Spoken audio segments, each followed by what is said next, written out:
The floor is yours. Thank you. Let me share my screen again. Yeah, thank you. Yeah, thanks, Dr. Hamidi, for arranging, and EcoSafe for arranging all this session. Can I confirm you can see my slides? Yes, yes. Okay, perfect. And let me put chat on my right side. Okay, shall we start? How is everybody? Yes, All yes. we have like around 16 participants. Okay. Yes, you are okay. Right. Okay. So the topic I'm going to explore is open educational resources, or OER, and how we can integrate OER and micro-credentialing, the last webinar uh, when we talk about open and distance learning, ODL. Just to let you know, in 2017, I did a project where we converted 6 or 7 programs at my university into ODL format. So we were having blended learning in the past, and then we converted fully online, in a distance learning mode. So some of the slides I will be actually using and sharing some experiences which I had in the past. Okay. And this webinar mostly for educators or instructional designers or even system administrators, so they will have a lot of learning from this webinar. And feel free to post your questions in the chat, and I can always actually look at chat and address. Okay, so the objective of this webinar is like try to understand what is OER, Open Educational Resources, and how we can, or what is micro-credentials. So last webinar I covered very detailed. Today I will just touch a bit and then move on. Then we will explore ODL. Just to remind you everybody, ODL is not online distance learning, okay? It's open distance learning. And open mean here flexibility. It's not in closed walls of university or institution. It's open. Anywhere you can go and learn. So just correct this. A lot of actually my colleagues will be using O as online, okay? So find and adapt OER. So I will be sharing, I have curated more than 20 different websites, list of OER platforms, but I will pick some. I already picked some, and I will be going to share with you all, and how we can integrate this OER and micro credentialing courses in the format of ODL. Okay. So if you recall my last webinar, or if you haven't watched or haven't attended, then I think they have uploaded already on the website. So I discussed their stackable micro credentials. So that's where you can come up and stack them all short micro credentials into a ODL degree. Okay, so it all depends on your accrediting body if they recognize or accept that. In Malaysia, they are allowing now. Okay. Now, when we talk about higher education landscape, so this was like in 2017, where Higher Education Leaders Asia Forum, and I picked some of the key points. So 2015-16, open education just started, like an increasing use of blended learning. After COVID, blended learning is going up very fast. And then in current stage, I would say actually online education, flipped classroom, formal and non-formal, or synchronous and asynchronous, they are merging all together. And I would say actually the current is what is near future. We have industrial age or industrial revolution universities. So they are addressing education now with the generative AI. They are labeling it 5.0. There's education 4.0, where we use immersive learning and smart applications, virtual learning environments, metaverse. So that was education 4.0, simulations, But now with the latest innovation in generative AI, so they are talking about education 5.0. So that's where they implemented augmented and virtual reality and AI pedagogy. So that's how even MOOCs started. Micro learning is moving on, and now we are going back again. There is high in demand for ODL programs because a lot of working adults would prefer this platform. And one of the best example, if you want to study, is Australian ODL system. They are so flexible that you can take a break maybe for 1 year, and whenever you get some saving, you can actually just say, I have, for example, I just giving example like $50. You pay that $50, they will give you some credit hours equivalent to that amount. And you earn that, and it will actually keep in your grade book whatever you learn and earn. And then you can take a break. Then, whenever you are saving, so that's how flexible their ODL programs are. Okay. Now, when we are talking about openness of digitalization, so that's where open educational resources are going to play a very vital role. Some of these resources, they may have some licenses, like some rights are given to you, but not all rights. So like they will say you cannot modify, you need to actually acknowledge the source or owner, but you can reuse. But there are majority of these resources, you are free to modify, you can use, reuse, rebrand, or enhance anything you want that. And this is where I will be sharing also, like it's copy left, not copyright concept. And then massive open online courses. Uh, I would say about 5 to 6 years before COVID, it was very popular. But now we are moving into micro credentials and more ODL programs, Um, and I think last webinar, I already covered in detail what is micro-credential, So it's a short course, focus on certain competencies or skills. And some of these micro-credentials are standalone. Some of these micro-credentials could be stackable. So if you earn few credits using completing these micro-credentials, you can get exemption in your degree programs or in ODL program or even in MOOCs. Hope is clear, right? Now, I'm just giving you a model which I use for L&D. We have 70, 20, and 10. So what I'm trying to highlight here, 70% of learning takes place in a form of experiential learning, and only 10% is formal. So that's where, and the social is 20. So if you combine 70 and 20, so that's where ODL can play a role. And we could capture this segment of learning, Formal learning, like university setting, yes, you may get degrees, but actual learning will start when you go in industry, when you go in a practical life. Okay, so hope is clear to just highlight the importance of ODL. Now, when we are talking about ODL, our focal point or focus should be on a distance learner at a distance. He or she might not have access to certain resources. So we need to take care of that learner. So when we are talking about that, you can actually maybe have a proper learning management system so that learner can access, can even follow up, Some of these learning management systems, they can have a knowledge management layer. So it can remind learners, because learners will be a very busy learner. It's not a full-time learner, They may have, like jobs, family, sometimes limitations in the resources.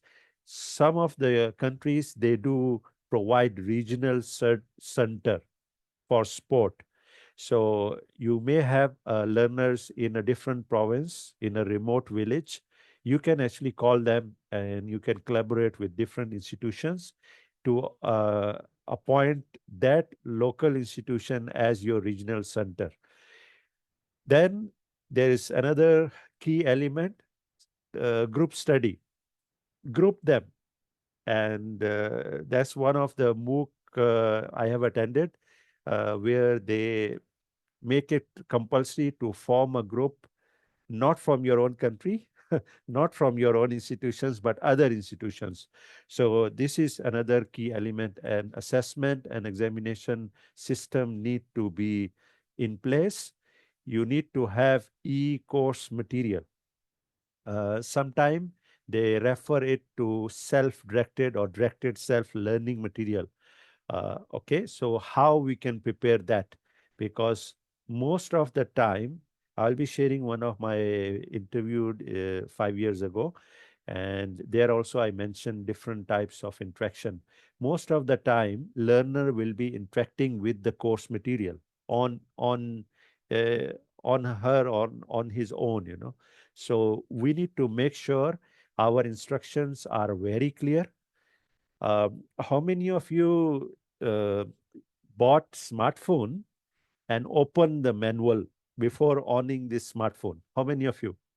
I think no one opened the manual. You purchase phone, you own it. And how nicely they design it, that instruction, and you able to own it, you able to use it.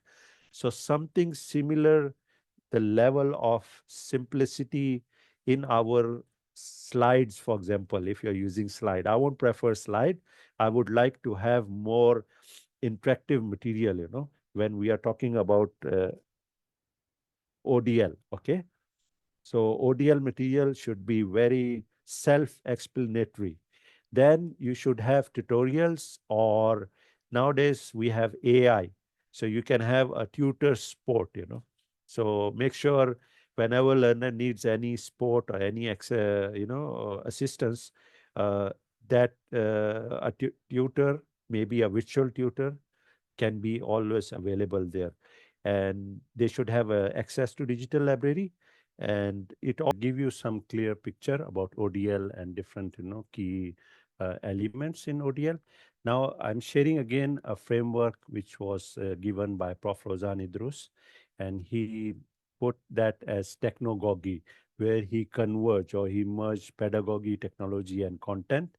So again, we can use these. I'll be sharing some of these frameworks or instructional design models so that it could guide us how we could prepare for ODL format of learning and materials. You know, this is a buffet learning style where we let learner to pick whatever he or she wants to learn.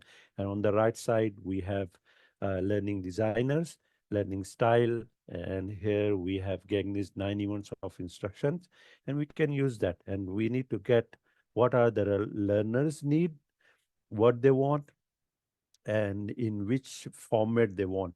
And then we apply the pedagogy, and then last thing is the technology, you know. And whichever technology we have available, we need to make sure that our content and pedagogy align with that. And then we need to make sure that all what we prepared is validated, you know, is validated and vetted by senior professors. Okay. And then there must be a tagging mechanism where, and we need to continuously get the feedback and reflection, you know. So when what I mean by tagging, so that learner can search based on keywords, then the material will be available according to those keywords keyed in. And continuous feedback and reflection to address any gaps. Okay. So it's a continuous effort. This is another one of my favorite model, instructional model, Gagny's 9 events of instruction, where our material should have something like content presentation. We start with gaining the attention. Then state learning outcomes, recall prior knowledge by even knowledge check or asking some, questions or polls. Then you present something new. And when we present core content or new content, you can use some kind of simulation, example, or explanation, and then guide learner what to do with that content. So in the ODL format, provide learning guidance is very, very critical because learner will be not next to you. Learner will be on its own with your material. And then after they have explored the content, make sure you have assessed them, and then at the end provide some feedback, and then how they can apply whatever they learned from your material in the summary part. This is a universal design for learning model. You can reuse this. It's same models which I shared for micro-credential courses also. So you could use this for your ODL programs also. Okay, so make sure there are multiple means of engagement or assessment. Let learner assess the material in a different format. Then when we are talking about representation, offer various ways to represent information. For example, a learner don't have internet connection, So how? So you should prepare your material in such a way that they can access offline, uh, or even in Malaysian open universities, Wawasan University and Open University of Malaysia, I have visited, and they even provide paper-based, like in their regional centers. If any learner have some issues, they don't have computer device, they can go to regional center. They can use the computer in the regional center, or they can get print out or some kind of offline material on their devices, and they can actually use that. And then we need to design learning experiences where whatever they explore, they must practically apply and demonstrate, Bloom's taxonomy could assist us also. There are different tools which you can use. Essential skill for micro credential designer, technical skills, they must know the strength or features of learning management systems. What are the authoring tools? And nowadays, they must know AI enabled tools. So that can assist. Just to let you know, even this slide I have designed using a AI tool. And left side, the graphic is actually AI generated. So we need to learn this skill, and then we need to properly plan for assessment. Communication skills need to be strong because you are going to deliver. Not every material or every activity will be synchronous mode or live mode, So you make sure whatever you are communicating, sometime I will say you can put the keywords. You recall just now the video, the important keywords were displayed. So maybe some of you may not pick up my pronunciation.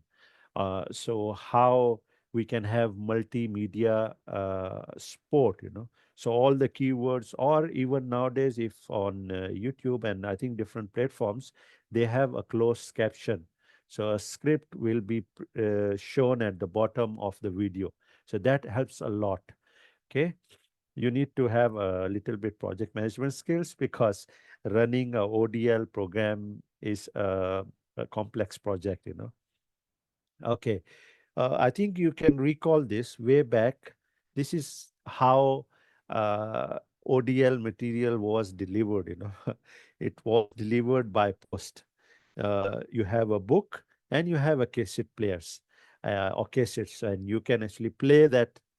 All the voiceovers were recorded in the cassette, and then you can listen to that and then refer back to the book. But latest trend, it moves to CDs, and now most of the books, they have their own website where you can download.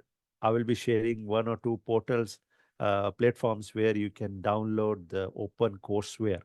So if you go subscribe or you go purchase or put a particular book as a textbook in your institution, please request from from the publisher, courseware uh, for instructors, and that courseware will helps us a lot.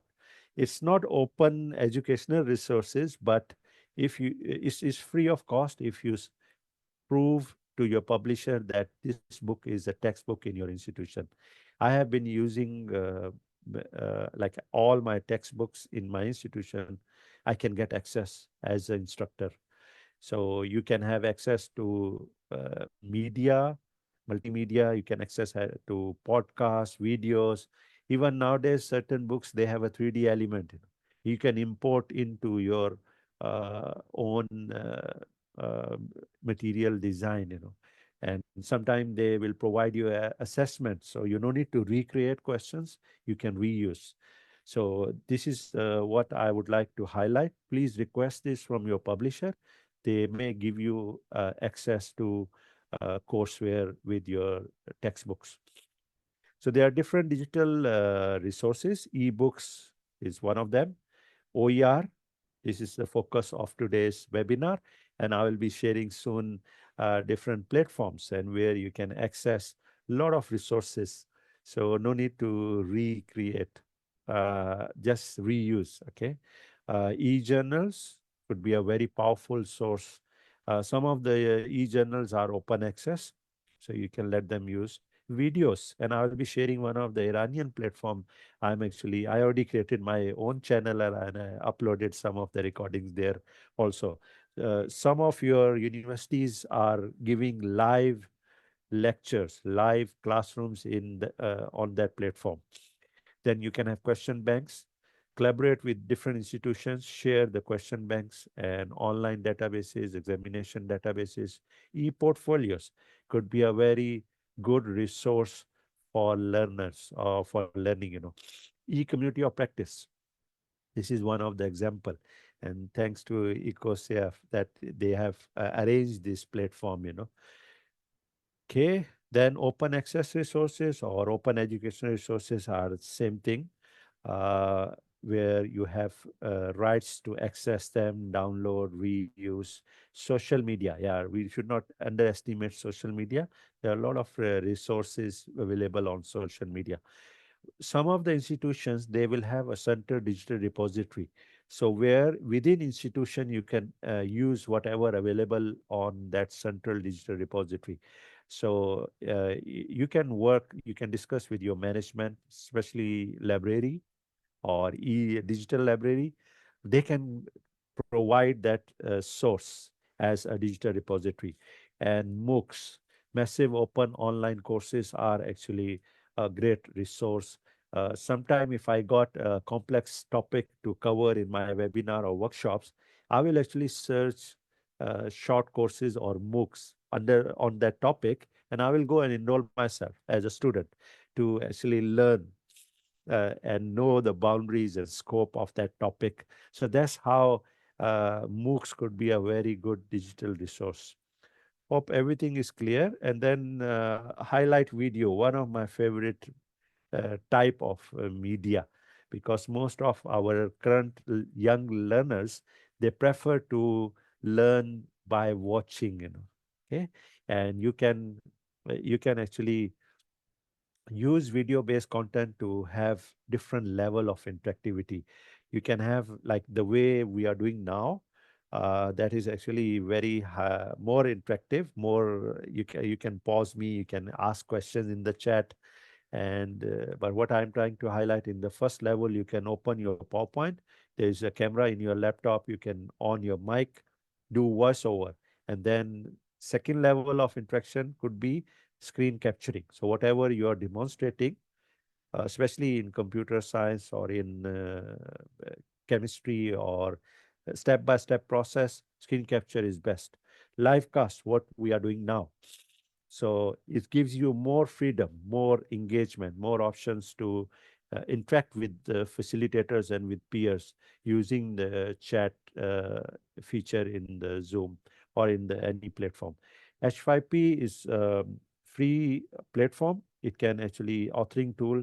It gives you a lot of templates, and you can use these templates, creating interactive, engaging content. Okay.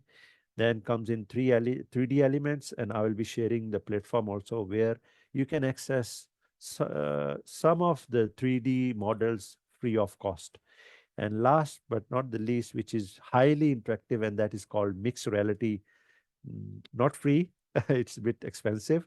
You need hardware, a goggle, and you need to prepare some kind of platforms to use to prepare the material to be used in mixed reality.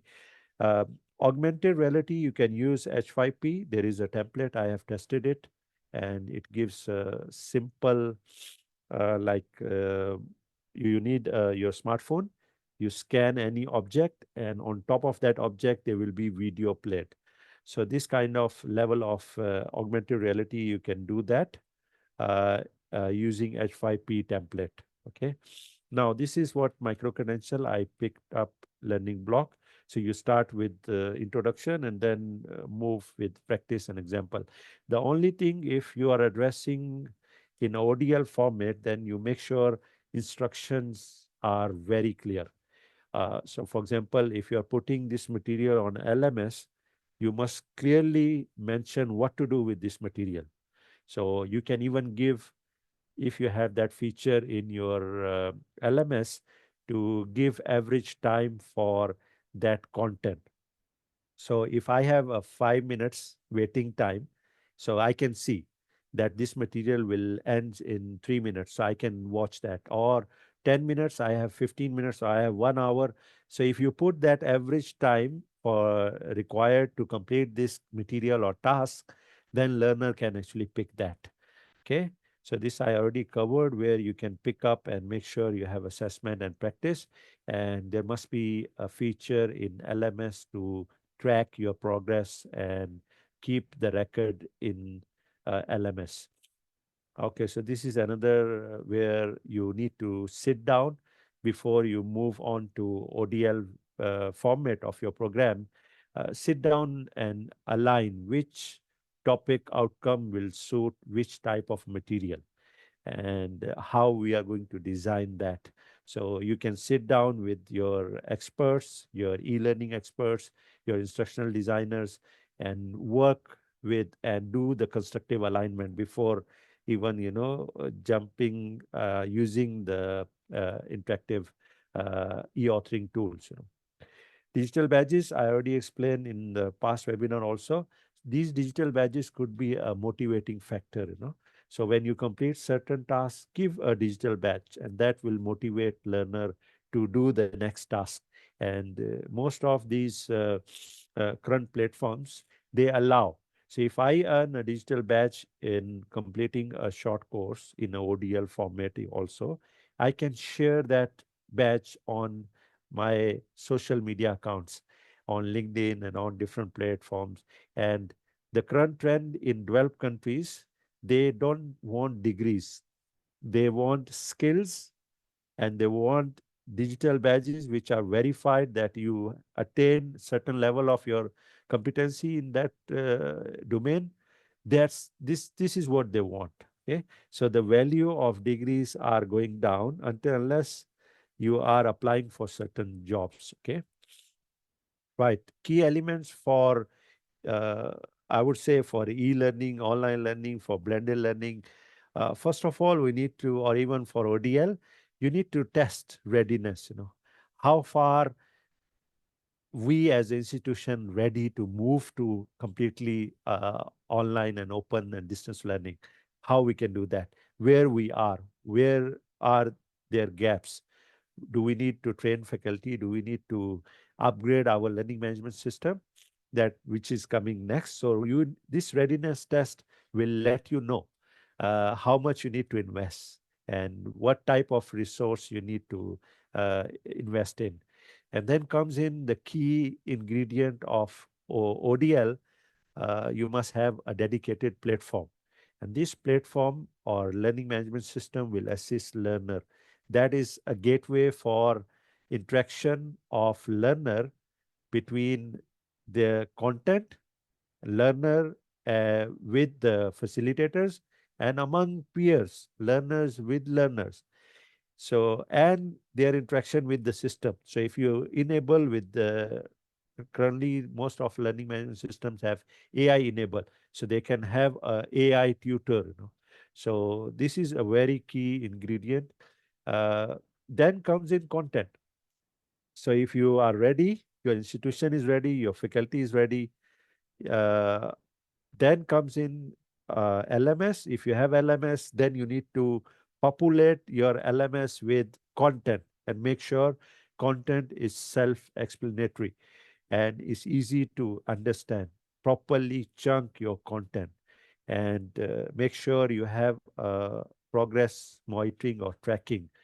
Then comes in learner and faculty or staff, sporting staff. So they are also very key ingredient, very important players or stakeholders. So make sure you train them. They are on the same page. And last but not the least, very important key element is management. Management should be aware of the importance of ODL and how we can move. They must have a strategy and then how to achieve this strategy milestone set for yearly or half yearly or monthly, so management is very important uh, to play an important role in success of ODL programs, conversion.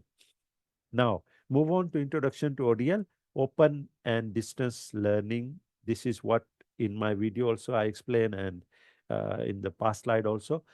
What are the principles in ODL? Flexibility is very important, and focus on learner. These two things are very, very important. And that's how it makes difference from normal conventional programs where there is a fixed timetable, fixed schedules, fixed academic calendar, and you must go and attend classes in institution. But when it comes to ODL, flexibility is key. If you cannot make it, all the lectures, if even if it's synchronous or live, they must be recorded and they must be put available for learner. Okay. And there are so many other needs of learners, so we must address that. Then we need to use a lot of tools. Okay. So when we are talking about tools, LMS is very important and video conferencing like now. So that's a very important. You see, I'm sitting in Malaysia and some of you are in different part of the world. Majority of you are from Iran. So this is how a platform like web conferencing platform is very, very important in conducting ODL sessions. Okay. Now, when we're talking about integrating OER, open educational resources, so you don't need to create each and everything in your course by yourself. It's good if you have resources, but you can reuse. You can, reuse the material and focus. Let your facilitator focus on facilitating that, the facilitation part of learning. Rather than spending a lot of time on creating content. So I'll be sharing a lot of platforms where a majority of these platforms are OER and you can reuse the material. Adopting, like we may have a diverse learners need. Like just now I gave you example from Malaysia where there are remote villages, people are learning in ODL format. So we need to address their needs. So we need to have regional center. So if you got thousands of students enrolled to your ODL program, then you need to build an infrastructure. So maybe every major city you should have a center where they can come and you can give them assistance, in terms of internet, in terms of computing devices, or in terms of any other assistance like tutorials. Then best practices is you have to actually learn, go back. I think COVID was very good, uh, good in a sense that we got a chance from educational point of view to experiment. Within weeks or within 1 week, majority of universities were closed and moved to online. So go back, and if you have documented the best practices you did during COVID time, majority of institutions, sadly, they went back. Now they are moving back. So we should continue learn whatever best practices we did during COVID time, use them in ODL. Okay. Now, benefits of OER. So when we use OER, open educational resources, you save cost. Okay, you don't need to even textbook cost, even instructional design or material designer cost, or even time in terms of time. Sometimes you need to invest time. That is also cost. Then flexibility, as I was highlighting to you, you can access from anywhere, anytime. There is within your candidature period, like normally ODL is double than the normal conventional programs. So if conventional programs give you 3 years to complete, ODL will give you 6 years, or sometime you can request. You can actually take a break two times or one time. Certain institutions or certain countries, they give you two times you can take break, and it should not exceed 1 year. So you can put this kind of flexibility. Learner can take break and then rejoin. So highly customized and personalized learning. And another key benefit of OER, global access. And I will be sharing some of the world well-known universities, and they have open access resources, and you can reuse. And I will be talking, rather than we only use, we can actually uh, we can even ask us, like we can share, rather than just taking one way, we can give back. These are few licensing type. Creative Commons is very popular. I think you can do. There are different levels of. All these are uh, still you have some rights to use. Okay. Then we have public domain, so are free to use, no restriction apply to these work. Then copyleft. So this is under the condition that derivated works are also open. So you can put that. Creative Commons are very popular and getting, so you have very clearly mentioned what they can do. Some of these Creative Commons level of lessons for your content, you can reuse even for commercial purpose. They won't mind. Okay. Now, these are some of the examples. You can even get a free online course. So you don't need to recreate course. You ask your students, you can even, if you have resources, you can download that course and put it in your own LMS. You are allowed to do that. Okay. Or you can actually share that link of that platform and ask your learners to please complete that course. Once you complete that online course, then we will continue the following course on our platform. There are a lot of open textbooks. I will be sharing platforms soon. And a lot of videos. Don't underestimate videos. I got some problem. The first thing I will go getting a YouTube or a video platform and get a video, short video, and I will actually rewind, pause, and that's how it makes me more easy, more flexible to learn. Hope everything is clear. If all clear, just type 5 in the chat. Let me see what's going on your side. Okay. This is also a very important thing. Okay. When you're doing ODL, you have to engage your audience, because in a class, you have eye contact. So you know what your students are doing. If they are not paying attention, what I will do normally, I will close, no more talking, no more slides. Let's have a physical activity. Simple activity would be please stand up in the class and clap and then sit down. Or you try. Sometimes you put a blank slide, or sometimes a very loud music, just very short time, few second loud music, everybody will pay attention to you. So this is how disruption sometime will engage audience. So we need to plan in ODL also how, if you are doing similar activities like monotonous, that will make learner bored or disengaged. So you need to have blend or mix of activities and material. Okay. Thanks for the feedback in the chat. Yes, this is something similar I used in last webinar also. Facilitators need to engage active participation, like the way just now I did it. So you can have even polls, like most of these platforms, they have polls, and give them some real world examples. Context is very, very important. So before they join your module, you should ask them to fill who they are.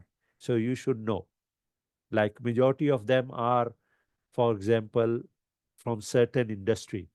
Give example in your course from that industry. That will make them more engaged.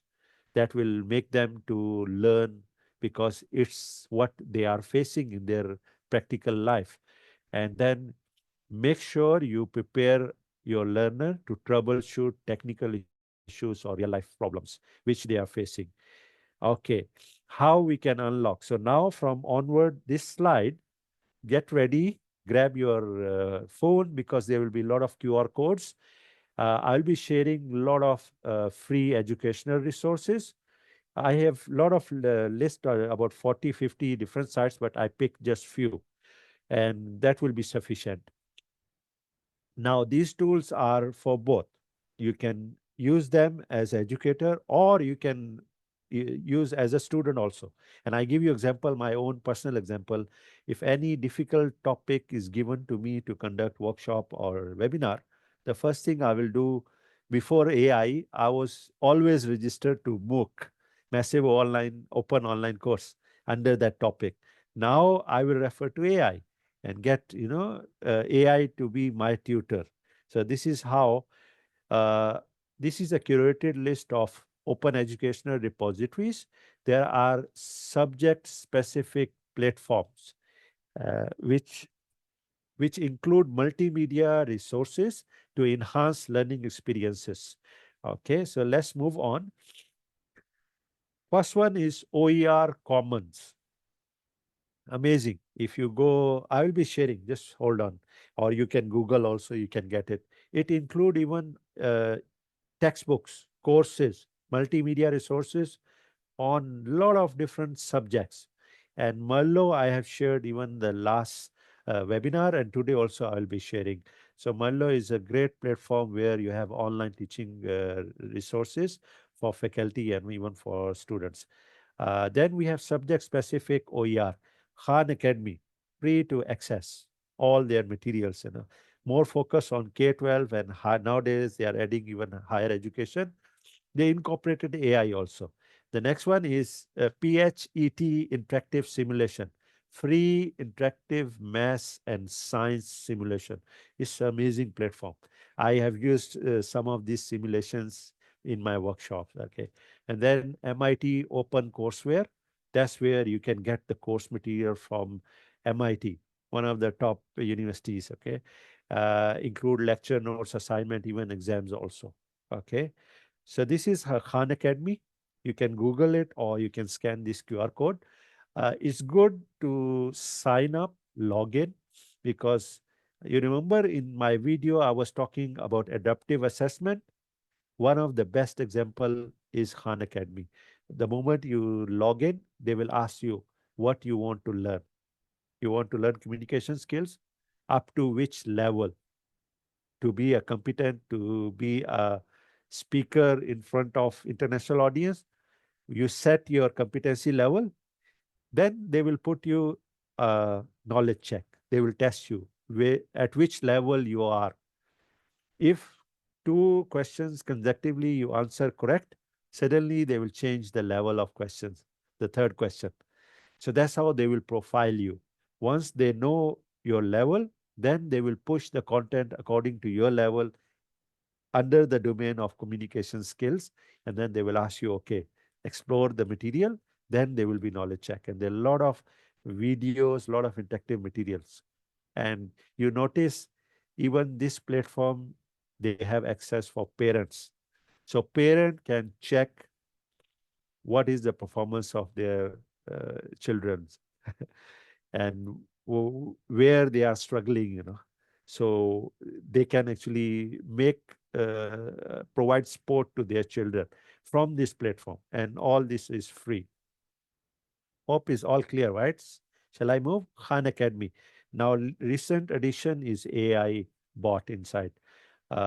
This is where interactive simulation is PHET. You can scan this, all free, sign up. Once you sign up, yeah, your history, past access will be there. Okay. You can always access. Hopefully, it's available in your country. Uh, Hopefully, it's not blocked, But check if it's blocked, let me know. I will be sharing some other, platforms. This is MIT courseware. You can download whole complete course. Even exams are there.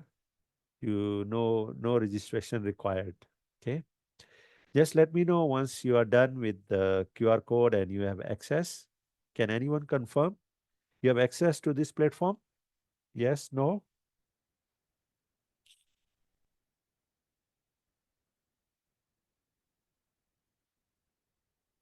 Can anyone try?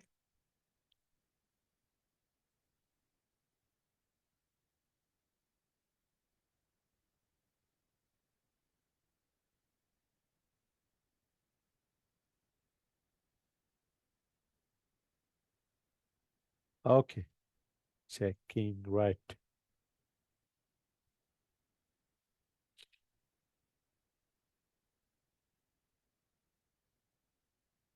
It will take some time because it's a heavy platform. Sometime it takes time to load because first time it will take because a lot of graphics and then once you sign up, there will be a lot of interactive material. This morning I was checking here, it's accessing.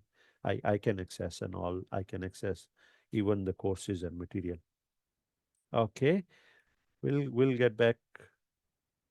Okay, okay. Thanks, Ms. Sarah, for giving this feedback. I think for sure this is accessible. This I have tried in Tehran. This is your YouTube. This is Aparat. This is from Iran, and I have my own channel also. So you as a educator, I would ask you to create a channel on this. And this is just few hours ago, I did a screenshot where Asfan Science and Research City, they were live talking about some innovation. So please don't underestimate this resource, Aparat. I think it's a very, I was amazed, like sometime I go and watch the live channels, and that's how I get to know a lot of things about Iran, about, universities, and there are different channels. They have gaming channels. There is Islamic, channels. There are university channels. There are mystery also. They are here giving live comment, live videos, and sometimes channels they are saved there. So use this, and I will recommend, highly recommend. I have to disclaimer, I have no share in Aparat. I've just explored, by chance, I explored this platform and I was like shocked. I was like amazed and I was saying, wow. Now, I think recently this morning was when I access, they have crossed 10.2 million subscribers. So amazing. Okay, good. This is also another platform where you have they claim like one of the largest publisher of open educational resource. This is under Rice University. So OpenStax. So I will just give you a few seconds to scan QR code or copy the URL in the bottom. Log in and they have different subjects. They have even ebooks, materials. So you notice different universities in the world, they are they are making this open educational resources platforms. So why not Smart University of Medical Sciences could start creating OER platform for medical universities in Iran. So that could be a very good project. I think last time when I came, I discussed how we could actually provide the service. So you notice different universities started this. So you need to start with your own faculty, do a proper template so that everybody follows some standard, and then do a vetting process. uh, Anything you publish online, there must be some quality check, and then you start with your own faculty, gradually then collaborate with other universities, and things will grow. Okay. uh, that would be a very nice initiative. This is open textbook library. I think amazing. When I was searching, a lot of textbooks. So you see about 1,600 open textbooks available. Okay, so this is one of the open university which started this initiative. So you can Google, you can search open textbook library, and you can access all this in a PDF format. Okay, this is another one very popular when it comes to OER resources, open educational resources, and this is OER Commons, one of the famous. So this is a digital library. It gives you more categorization feature and can actually give you a lot of resources. So hope this also accessible at your site.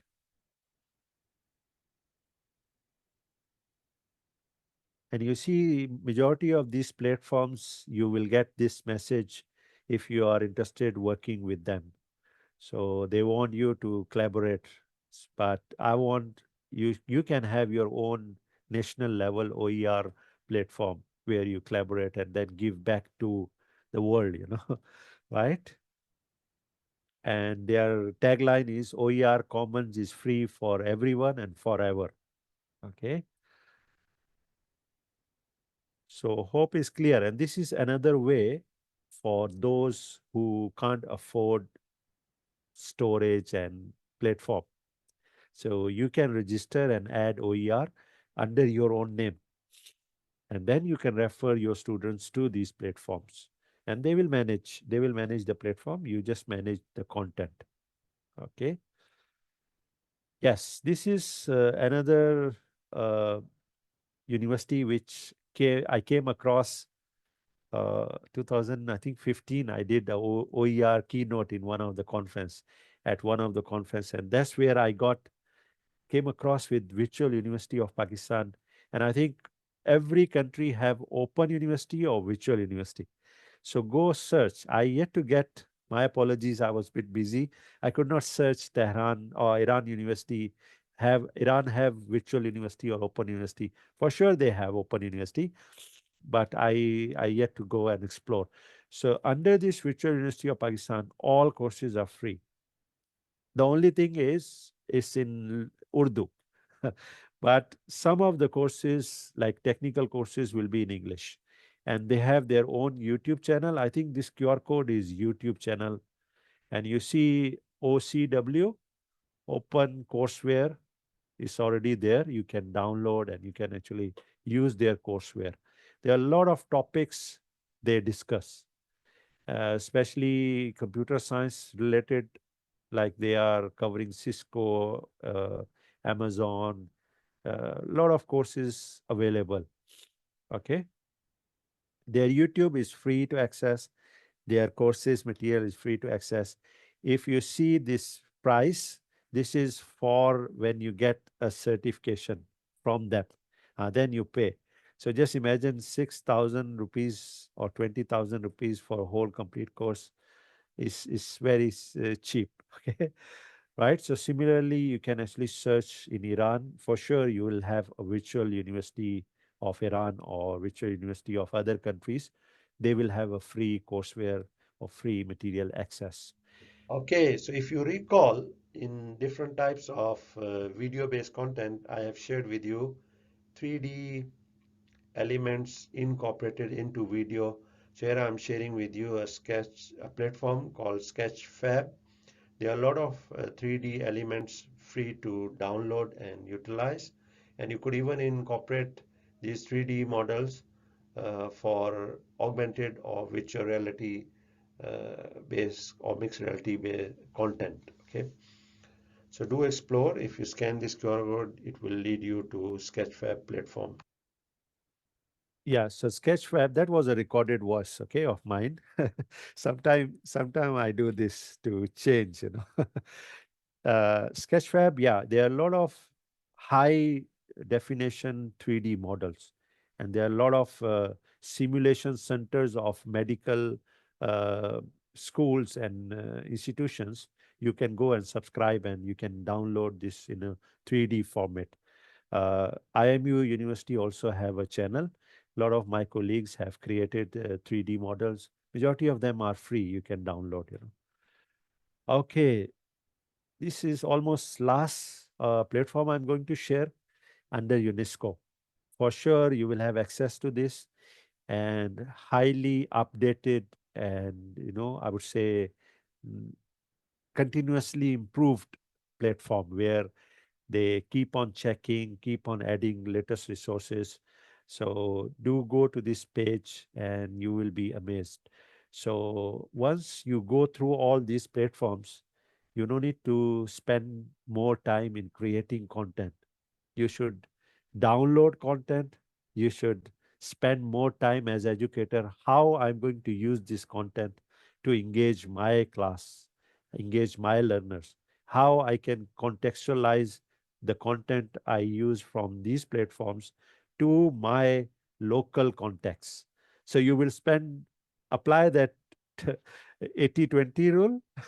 80% you can reuse, 20% you create yourself and contextualize, and even you self-explain at the end, you know. So that would be very nice model. Okay. Mallo, this is where another search engine, which actually referred early also. Very powerful platform where you can download a lot of resources, and Oasis also. By the way, you can download Oasis platform, is open access, and you can install in your own institution. So that will be a library management system for your OER content, you know, right? So this is how you can reuse. That's the beauty of open educational resources or open educational platform or open resource softwares, okay? Now, this is almost end. What are the key critical success factor when you are implementing ODL as an institution?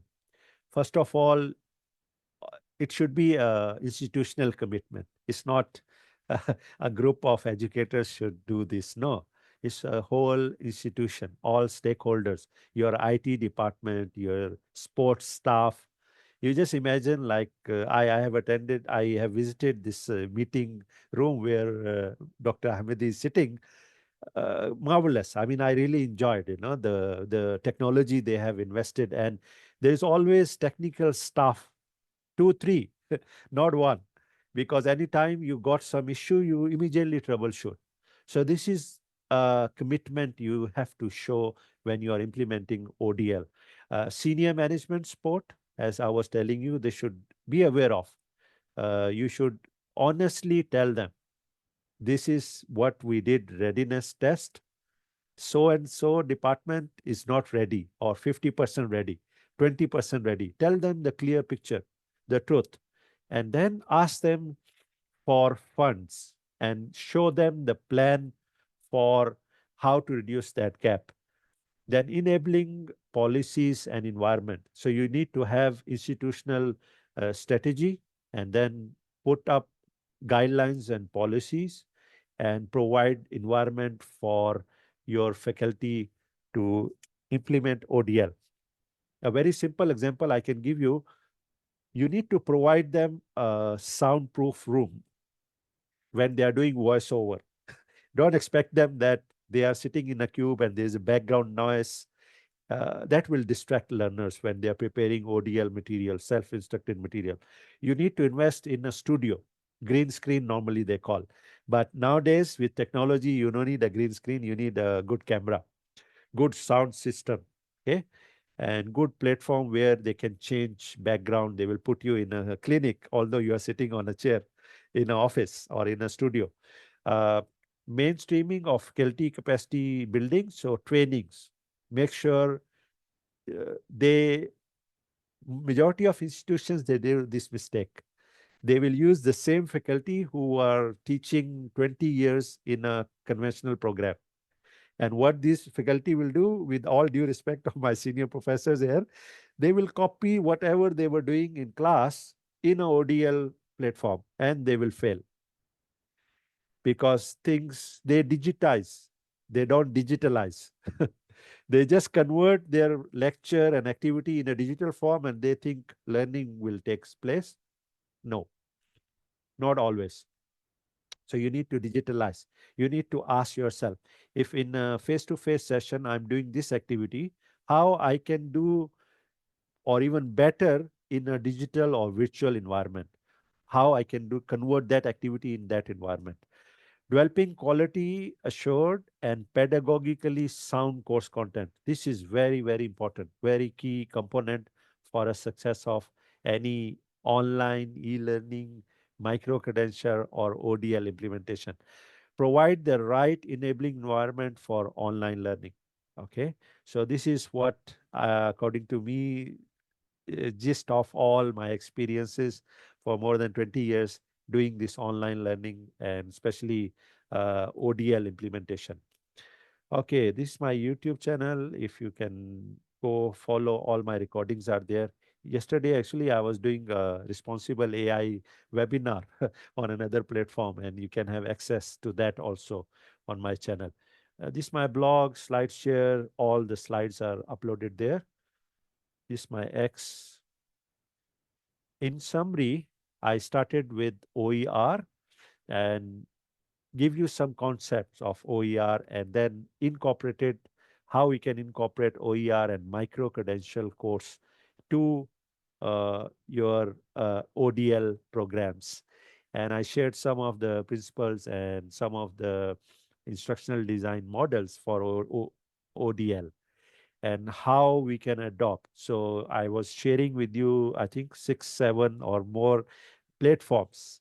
So it's all up to you how you can mix 80-20 rule I was telling you. You can make it 50-50. 50% content from international or from OER platforms and 50% from your institution. And then that will be a nice blend. Then how you can integrate your OER and micro-credential so to gain more interesting and online learning experiences for learners. So this is what we covered in today's webinar. So now I'm open for question and answer session.